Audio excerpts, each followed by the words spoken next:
tout le monde! Je vous partage une autre réflexion aujourd'hui qui est en lien avec l'amour et le respect de soi par le biais d'une autre petite tranche de vie. Euh, cette fois-là, j'ai une autre de mes filles, nos enfants qui sont toujours de très très grands guides dans notre quotidien, nous font beaucoup réfléchir. Donc, j'ai une de mes filles qui vient me voir dans la cuisine, puis elle est vraiment en colère. Je le vois dans ses yeux, dans sa voix, elle pleure. Puis elle me dit, maman, je me suis fait voler des bonbons.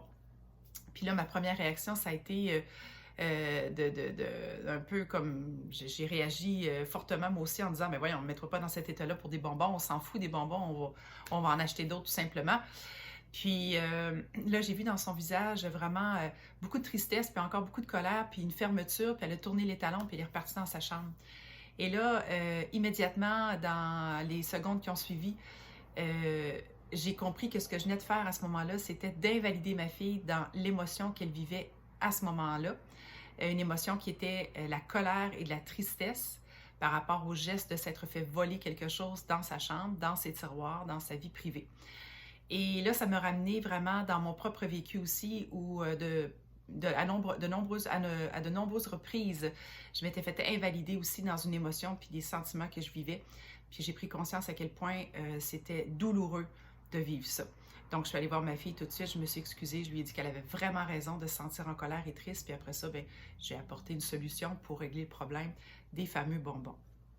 Ce que je veux vous dire aujourd'hui, c'est que c'est important de prendre conscience si dans notre quotidien, on se fait invalider dans nos émotions de la part de quelqu'un d'autre.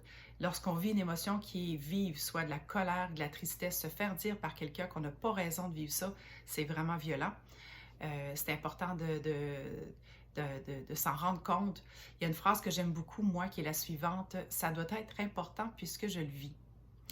Et si jamais l'invalidation vient de votre propre personne, parce que vous jugez que ce que vous vivez n'est jamais grave, parce que vous comparez aussi vos émotions, vos sentiments par rapport au fait que d'autres personnes vont vivre des choses bien plus graves que vous, mais attention aussi, ça peut être douloureux, ça peut être violent envers vous-même, encore une fois, de toujours marcher à côté de vous et de perdre contact avec cette voix qui vous parle aussi de ce qui est bon, positif ou ce qui est négatif dans votre vie, puis finalement, ben, de prendre les décisions qui s'y rapportent le plus.